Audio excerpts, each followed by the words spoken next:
بسم اللہ الرحمن الرحیم۔ یہ حافظ گل بہادر کون تھا؟ مولانا فضل الرحمان کے ساتھ کیا تعلق تھا اور اس کی نوعیت کیا تھی؟ گڈ طالبان سے بیڈ طالبان میں کیسے کنورٹ ہوا؟ ہلاکت کی تصدیق ہو گئی؟ تدفین کہاں ہوئی ہے؟ تعزیت کے لیے کون آیا؟ کرکٹ اور دہشت گردی کے مکروہ تال میل کی سنسنی خیز داستان۔ آپ دیکھ رہے ہیں مبشر لقمان چینل، میں ہوں مبشر لقمان۔ دہشت گردی کے خلاف جنگ میں پاکستان نے حافظ گل بہادر کو ہلاک کر کے انتہائی اہم کامیابی حاصل کی ہے۔ اگرچہ گل بہادر کی موت پہ اس کے گروہ نے ابھی تک پراسرار خاموشی اختیار کر رکھی ہے، لیکن افغان طالبان اور ارگون کے مقامی عمائدین گل بہادر کے مارے جانے کی تصدیق کر رہے ہیں۔ حافظ گل بہادر کون تھا؟ پاکستان کے لیے کتنا اہم ٹارگٹ تھا اور کرکٹ کھلاڑیوں کے ساتھ اس کا کیا تعلق تھا؟ تو آج میں آپ کے سامنے چند سنسنی خیز حقائق رکھوں گا تاکہ آپ کو پتہ چلے کہ مدارس ہی دہشت گردی کی نرسری نہیں بلکہ اب یہ درندے کھیل کے میدانوں سے بھی افرادی قوت کا بندوبست کر رہے ہیں۔ تو شمالی وزیرستان سے تعلق رکھنے والے حافظ گل بہادر کے بارے میں بتایا جاتا ہے کہ وہ ابتدائی دور میں ایک اسٹوڈنٹ لیڈر تھا۔ مدرسے سے فارغ ہونے کے بعد وہ مولانا فضل الرحمان کی سیاسی جماعت JUIF میں شامل ہو گیا اور کافی عرصے تک شمالی وزیرستان میں JUIF کے اسٹوڈنٹ ونگ کا سربراہ۔ تو گل بہادر کی نجی زندگی کے بارے میں بہت زیادہ تفصیلات موجود نہیں ہیں، یہاں تک کہ اس کی کوئی مصدقہ تصویر بھی عوامی سطح پہ دستیاب نہیں، لیکن شمالی وزیرستان کے مقامی صحافیوں کے مطابق گل بہادر کی 2 بیویاں ہیں، تاہم اس کے بچوں کی درست تعداد کے بارے میں کسی کو نہیں معلوم۔ تو گل بہادر نے عسکریت پسندی کے میدان میں باضابطہ قدم 2001 میں رکھا۔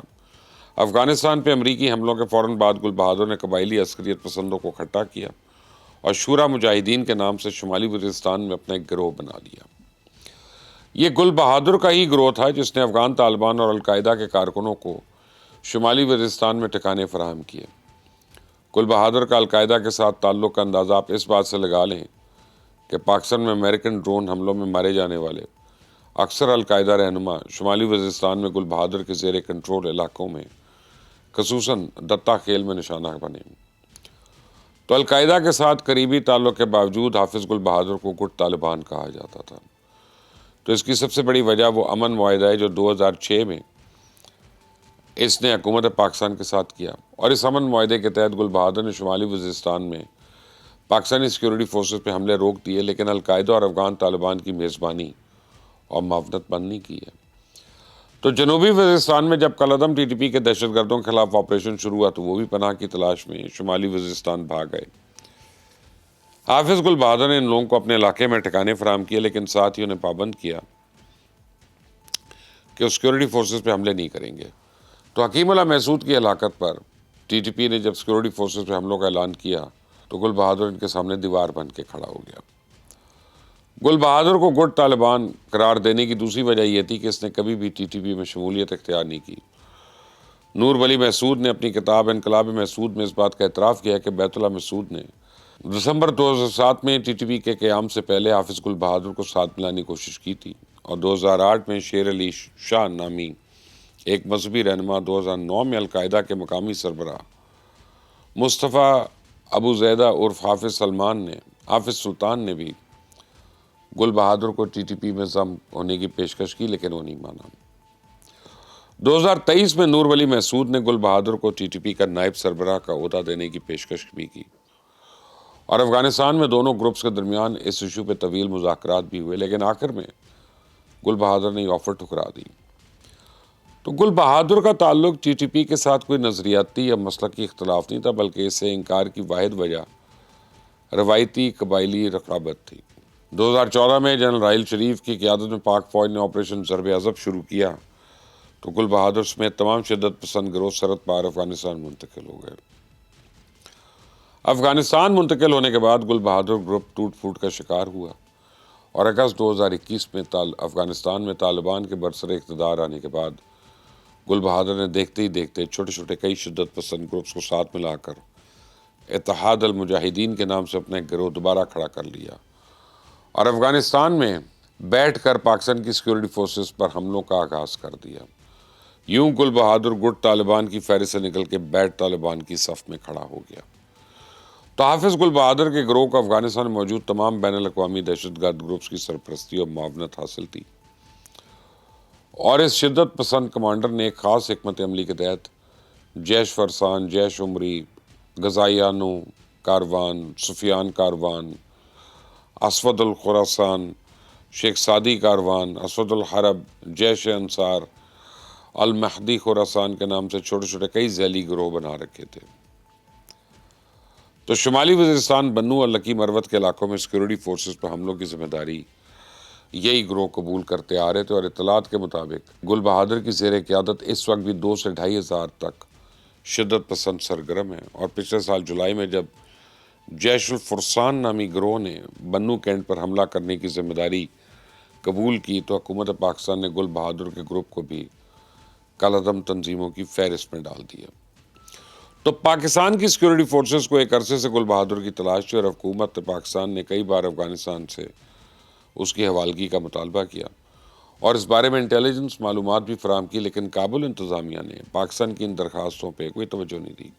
آخرکار حالیہ پاک افغان جھڑپوں کے دوران پاکستان کو موقع مل گیا، اور 17 اکتوبر کی شام تقریباً 7:15 بجے قریب پاکستان سیکورٹی فورسز نے انٹیلیجنس معلومات کی بنیاد پہ افغانستان میں ارگون کے علاقے میں ایک کمپاؤنڈ پر میزائل حملہ کیا۔ حافظ گل بہادر اپنی شورا کے اراکین سمیت اس کمپاؤنڈ میں موجود تھا، اور یہ کمپاؤنڈ پکتیا کے ضلع ارگون میں خانہ دار اور عالم خان نامی گاؤں کے درمیان واقع ہے۔ تو اس حملے میں حافظ گل بہادر اپنے سینئر کمانڈر حیات اللہ مسعود اور حیدر وزیر کے ساتھ جہنم واصل ہو گیا۔ 19 اکتوبر کو ان تینوں دہشت گردوں کو خوست میں گگر بابا کے شہداء قبرستان میں دفنا دیا گیا۔ اس قبرستان کا انتظام جو ہے وہ حقانی نیٹ ورک سے منسلک افراد کے پاس ہے، اور وہ روایتی طور پہ خودکش بمباروں کے اعضاء کی تدفین اسی قبرستان میں کی جاتی ہے۔ تو پاکستان کے فضائی حملے کے خوف کی وجہ سے گل بہادر کے جنازے میں لوگوں کی تعداد انتہائی محدود تھی، تاہم افغان انٹیلیجنس کے نائب سربراہ ملا تاج میر جواد، کمانڈر اختر محمد خلیل، اکبر جنید وزیری اور ملا حنظلہ سمیت کئی گل بہادر گروپ کے تمام سینئر کمانڈرز جو تھے وہ جنازے میں شریک تھے۔ تو افغان طالبان نے صرف گل بہادر کی تدفین کا انتظام ہی نہیں کیا، بلکہ اس کی موت کا باقاعدہ سوگ بھی منایا، اور پکتیا میں افغان طالبان کے ایک سینئر رہنما کے بھائی نے تعزیتی اجتماع منعقد کیا، جس میں القاعدہ اور TTP کے وفود نے بھی شرکت کی۔ القاعدہ کی نمائندگی عبدالعظیم علی موسیٰ بن علی اور مولوی فقیر محمد نے کی، جبکہ TTP نے اپنے نائب سربراہ کی قیادت میں ایک وفد تعزیت کے لیے بھجوایا۔ تو اس تعزیتی اجتماع نے دہشت گردوں اور افغان کرکٹرز کے درمیان ایک دیکھے سمجھوتے کو بھی بے نقاب کیا۔ ہوا یہ کہ اس تعزیتی اجتماع میں درجنوں مقامی کرکٹرز کو خصوصی طور پہ شرکت کی اجازت دی گئی، اور وہاں موجود القاعدہ اور TTP کے سینئر کمانڈر سے ان کا تعارف بھی کرایا گیا۔ اب آپ یقیناً میری بات پہ حیران ہوں گے کہ ان کرکٹرز کا بین الاقوامی دہشت گردوں کے ساتھ کیا تعلق ہے۔ تو میں آپ کو بتاؤں، پکتیا ہی نہیں پورے افغانستان میں طالبان، TTP اور حافظ گل بہادر سمیت تمام دہشت گرد گروپس جو ہیں ان کرکٹرز کو اپنے مذموم مقاصد کے لیے استعمال کر رہے ہیں۔ یہ نوجوان کھلاڑی دہشت گرد حملوں میں تو شریک نہیں ہوتے، لیکن ان دہشت گردوں کو نجات دہندہ بنا کر پیش کرنے میں بنیادی کردار ادا کرتے ہیں۔ یہ مقامی نوجوان کرکٹر سوشل میڈیا پہ ان دہشت گردوں کی تشہیر کرتے ہیں، اپنے علاقوں میں ان کا برانڈ ایمبیسڈر بن کے کام کرتے ہیں، ان کے لیے افرادی قوت کا بندوبست کرتے ہیں اور انہیں انٹیلیجنس معاونت بھی فراہم کرتے ہیں۔ انڈیا اور پاکستان کی طرح چونکہ افغانستان میں بھی کرکٹ سب سے مقبول کھیل ہے، اس لیے یہ لوگ کرکٹ کے کھلاڑیوں کو نہ صرف پسند کرتے ہیں بلکہ ان کی بات پہ اعتبار بھی کرتے ہیں۔ تو حافظ گل بہادر کا گروہ بھی ان لوگوں کی اس کمزوری سے فائدہ اٹھانے کے لیے کرکٹرز کو استعمال کر رہا تھا۔ اب آپ خود اندازہ کریں کہ یہ دہشت گرد صرف مدارس سے نہیں بلکہ کھیل کے میدانوں سے بھی دہشت گردی کے لیے افرادی قوت کا بندوبست کر رہے ہیں۔ یہ کافی ڈیٹیلز ہیں جو آئیں گی مزید، تو میں آپ تک وہ بھی پہنچاؤں گا۔ اس چینل کو سبسکرائب کریے گا، بیل آئیکن کو پریس کریں۔ انٹل دی نیکسٹ ٹائم، اللہ حافظ۔